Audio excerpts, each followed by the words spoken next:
Hi friends, ಎಲ್ಲರಿಗೂ ಶುಭೋದಯ. ಒಂದು ಒಳ್ಳೆ ಗ್ರೀನಿಶ್ ಆಗಿರುವಂತಹದ್ದು, ಒಂದು ಒಳ್ಳೆ ಜಲಚರ ಪ್ರಾಣಿಗಳು ಏನೋ ಒಂದು ನೋಡಿದಾಗ ಬೆಳಿಗ್ಗೆ ಟೈಮು ಕಣ್ಣಿಗೆ ತುಂಬ ಹಿತ ಅಂತ ಅನಿಸುತ್ತೆ. ಹಾಗೆ ಮನಸ್ಸಿಗೂ ಕೂಡ ಒಂದು ಒಳ್ಳೆ ಆರಾಮ ಅಂತ ಅನಿಸುತ್ತೆ.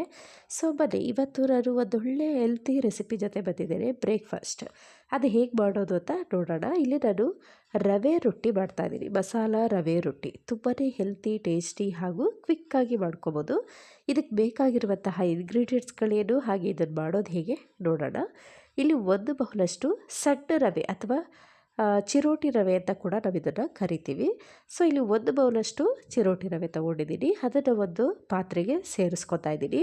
ಹಾಗೆ ಇಲ್ಲಿ ನಾನು ಒಂದು ದೊಡ್ಡ ಸ್ಪೂನಲ್ಲಿ 1 ಸ್ಪೂನಷ್ಟು ರೈಸ್ ತೊಗೊಂಡಿದ್ದೀನಿ. ಆದರೆ ನೀವು ನೈಟ್ ಮಾಡಿರೋದು ಇದ್ರೂ ತೊಂದರೆ ಇಲ್ಲ, ಅದನ್ನು ಬಳಸ್ಕೊಬೋದು.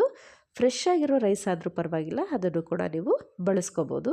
ಸೊ ಇಲ್ಲಿ 1 ಸ್ಪೂನಷ್ಟು ರೈಸ್ನ ನಾನು ಮಿಕ್ಸಿ ಜಾರ್ಗೆ ಸೇರಿಸ್ಕೊತಾ ಇದ್ದೀನಿ. ಇದಕ್ಕೆ ಸ್ವಲ್ಪ ಒಂದು ಸ್ಪೂನ್ ಅಥವಾ 2 ಸ್ಪೂನಷ್ಟು ನೀರು ಸೇರಿಸ್ಕೊಂಡು ನೀಟಾಗಿ ನುಣ್ಣಗೆ ರುಬ್ಕೋಬೇಕು. ಈ ಥರ ರುಬ್ಬಿರೋ ಅಂತಹ ರೈಸನ್ನು ನಾನು ಈ ರವೆ ತೊಗೊಂಡಿದ್ದೀನಲ್ಲ ಅದಕ್ಕೆ ನೀಟಾಗಿ ಮಿಕ್ಸ್ ಮಾಡಿ ಅದನ್ನು ಚೆನ್ನಾಗಿ ನೆನೆಯೋದಕ್ಕೆ ಇಡಬೇಕು. ಸೊ ಹಾಗಾಗಿ ಇಲ್ಲಿ ನಾನು ರೈಸ್ನ ರುಬ್ಕೊಬಂದಿದ್ದೀನಿ. ಈಗ ನೋಡ್ತಾ ಇದ್ದೀರಲ್ಲ, ಈಗ ರುಬ್ಬಿರುವಂತಹ ರೈಸ್ ಎಲ್ಲನೂ ಕೂಡ ನಾನಿಲ್ಲಿ ರವೆಗೆ ಸೇರಿಸ್ಕೊತೀನಿ. ಸೇರಿಸ್ಕೊಂಡು ನೀಟಾಗಿ ಮಿಕ್ಸ್ ಮಾಡ್ಕೊಳ್ಳಿ. ಅಂದರೆ ಅದು ರವೆ ಎಲ್ಲ ನೆನೆಯೋ ಥರ ಇರಬೇಕು, ಆ ಥರ ಮಿಕ್ಸ್ ಮಾಡ್ಕೊಳ್ಳಿ. ಇಲ್ಲ ಅಂತ ನಿಮಗೆ ಅದು ಸಾಲಿಲ್ಲ ರೈಸ್ದು ಅಂತಂದರೆ ಸ್ವಲ್ಪ ನೀರು ಕೂಡ ನೀವು ಸೇರಿಸ್ಕೊಂಡು ನೀಟಾಗಿ ಮಿಕ್ಸ್ ಮಾಡಿ ಅದನ್ನು ಒಂದು ಅರ್ಧ ಗಂಟೆಗಳ ಕಾಲ ನಾವು ಹಾಗೆ ಇಡಬೇಕು. ಸೊ ಹಾಗೆ ಇಟ್ಟಾಗ ಏನಾಗುತ್ತೆ, ರವೆ ತುಂಬಾ ಚೆನ್ನಾಗಿ ನೆನೆಯುತ್ತೆ, ರೊಟ್ಟಿ ಕೂಡ ತುಂಬ ಚೆನ್ನಾಗಿ ಬರುತ್ತೆ. ಸೊ ಹಾಗಾಗಿ ನಾನಿಲ್ಲಿ ನೋಡ್ತಾ ಇದ್ರಲ್ಲ ನೀಟಾಗಿ ಮಿಕ್ಸ್ ಮಾಡ್ಕೊತಾ ಇದ್ದೀನಿ. ಇಲ್ಲಿ ನನಗೂ ಕೂಡ ಸ್ವಲ್ಪ ರೈಸು ಕಡಿಮೆ ಅಂತ ಅನ್ನಿಸ್ತು. ಸೊ ಹಾಗಾಗಿ ಸ್ವಲ್ಪ ನೀರು ಸೇರಿಸ್ಕೊಂಡು ನೀಟಾಗಿ ಮಿಕ್ಸ್ ಮಾಡಿ ಇಡ್ತೀನಿ. ರೈಸು ಕಡಿಮೆ ಆಯಿತು ಅಂತ ಅಂದ್ಬಿಟ್ಟು ನೀವು ಜಾಸ್ತಿ ಹಾಕ್ಕೊಳ್ಳೋಕೆ ಹೋಗಬೇಡಿ. ಸೊ ಆವಾಗ ರೊಟ್ಟಿಗಳು ಕಿತ್ತೋಗೋ ಚಾನ್ಸಸ್ ಇರುತ್ತೆ. ಸೊ ಹಾಗಾಗಿ 1 ಸ್ಪೂನು ರೈಸು ಸಾಕು. ನಿಮಗೆ ಸಾಲಿಲ್ಲ ಅಂದರೆ ನೀರು ಹಾಕ್ಕೊಂಡು ನೀಟಾಗಿ ಮಿಕ್ಸ್ ಮಾಡಿದ್ರೆ ಆಯ್ತು. ಈಗ ನೋಡಿ, ಅರ್ಧ ಗಂಟೆಗಳ ಕಾಲ ನಾನು ನೆನೆಯೋದಕ್ಕೆ ಇಟ್ಬಿಡ್ತಾ ಇದ್ದೀನಿ. ಸೊ ಈಗ ಅರ್ಧ ಗಂಟೆ ಆಗಿದೆ ನೋಡಿ, ಎಷ್ಟು ಚೆನ್ನಾಗಿ ರವೆ ಎಲ್ಲ ನೆಂದು ಒಂದೊಳ್ಳೆ ಇದಾಗಿ ಹದವಾಗಿ ಬಂದಿದೆ ಅಂತ. ಡಿಗ್ರಿಯೇನು ಜಾಸ್ತಿನೂ ಆಗಿಲ್ಲ, ಕಡಿಮೆನೂ ಆಗಿಲ್ಲ, ಪರ್ಫೆಕ್ಟಾಗಿ ನೀಟಾಗಿ ಆಗಿದೆ. ಸೊ ಈಗ ಇದಕ್ಕೆ ನಾನು ಮಸಾಲೆಗಳನ್ನ ಸೇರಿಸ್ತಾ ಹೋಗ್ತೀನಿ.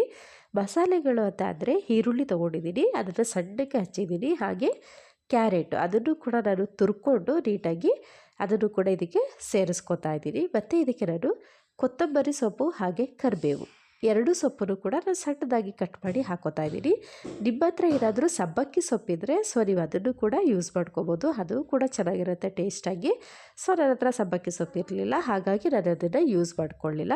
ಈಗ ಇದಿಷ್ಟು ಹಾಕ್ಕೊಂಡು ರುಚಿಗೆ ಎಷ್ಟು ಬೇಕಷ್ಟು ಉಪ್ಪು ಸೇರಿಸ್ಕೊಂಡು ನೀಟಾಗಿ ರೊಟ್ಟಿ ಹಿಟ್ಟಿನ ಹದಕ್ಕೆ ನೀವು ಕ್ಯೂಚ್ಕೋಬೇಕೆಲ್ಲನೂ. ನಾನು ಎಲ್ಲದಕ್ಕೂ ಕೈನೇ ಯೂಸ್ ಮಾಡ್ಕೊತಾ ಇದ್ದೀನಿ. ಏಕೆಂದರೆ ಸ್ಪೂನಲ್ಲಿ ಮಾಡೋದ್ರಿಂದ ನಮಗೆ ಪರ್ಫೆಕ್ಟಾಗಿ ನೀಟಾಗಿ ಅದನ್ನು ಕಲಸೋದಕ್ಕೆ ಆಗೋದಿಲ್ಲ. ಸೊ ಹಾಗಾಗಿ ನಾನಿಲ್ಲಿ ಕೈಯಲ್ಲೇ ನೀಟಾಗಿ ಹದವಾಗಿ ಮಾಡ್ಕೊಂಡಿದ್ದಾಯಿತು.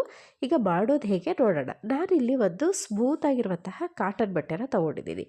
ಅದನ್ನು ನಾನು ಫಸ್ಟು ನೀರಲ್ಲಿ ಹಜ್ಜಿಟ್ಟು ಆ ನಂತರ ನಾನಿಲ್ಲಿ ರೊಟ್ಟಿಗಳನ್ನ ಮಾಡ್ಕೊತೀನಿ. ಈ ಥರ ಮಾಡೋದ್ರಿಂದ ರೊಟ್ಟಿ ಕೀಳೋದಿಲ್ಲ. ಸೊ ನಾವು ಯಾವುದೇ ಆಯಿಲು ಕೂಡ ನಾವು ಇದಕ್ಕೆ ಯೂಸ್ ಮಾಡೋ ಅವಶ್ಯಕತೆಯೇ ಇಲ್ಲ. ಆರಾಮ್ಸೆ ನಾವು ಇದರಲ್ಲೇ ನೀಟಾಗಿ ಮಾಡ್ಕೊಬೋದು.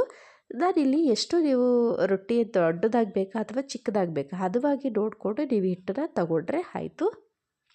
ಈಗ ನಾನು ನೋಡ್ತಾ ಇದ್ರಲ್ಲ ಯಾವ ಹದದಲ್ಲಿ ನೀಟಾಗಿ ಕಲಿಸ್ಕೊಂಡಿದ್ದೀನಿ ಅಂತ. ಸೊ ಇಲ್ಲಿ ನಾನು ಒಂದು ಮೀಡಿಯಮ್ ಸೈಜಾಗಿ ತೊಗೊಂಡಿದ್ದೀನಿ.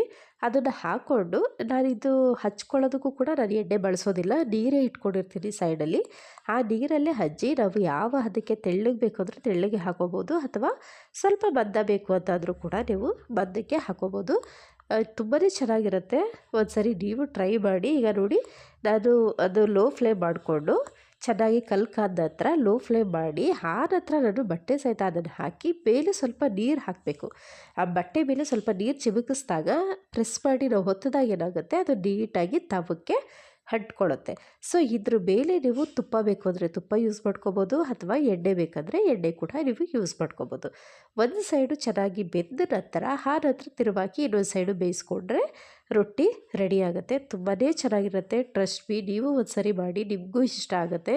ಮಕ್ಕಳು ಕೂಡ ತುಂಬ ಇಷ್ಟಪಟ್ಟು ತಿಂತಾರೆ. ಸೊ ನೋಡ್ತಾ ಇದ್ದಾರಲ್ಲ, ರವೆ ರೊಟ್ಟಿ ರೆಡಿಯಾಗಿದೆ. ಇದ್ರ ಜೊತೆಗೆ ಕಾಯಿ ಚಟ್ನಿ, ಅದು ಕೂಡ ಒಂದೊಳ್ಳೆ ಕಾಂಬಿನೇಷನು. ಸೊ ಇವಾಗ ಎರಡೂ ರೆಡಿಯಾಗಿದೆ. ಬಿಸಿ ಬಿಸಿ ರವೆ ರೊಟ್ಟಿ ಸವಿಯಲು ಸಿದ್ಧ. ಮತ್ತೆ ನೆಕ್ಸ್ಟ್ ವೀಡಿಯೋದಲ್ಲಿ ಸಿಗ್ತೀನಿ ಫ್ರೆಂಡ್ಸ್. ಯಾರಿಗೆಲ್ಲ ಲೈಕ್ ಆಯಿತು ಲೈಕ್ ಮಾಡಿ, ಶೇರ್ ಮಾಡಿ, ಸಬ್ಸ್ಕ್ರೈಬ್ ಮಾಡಿ. Take care.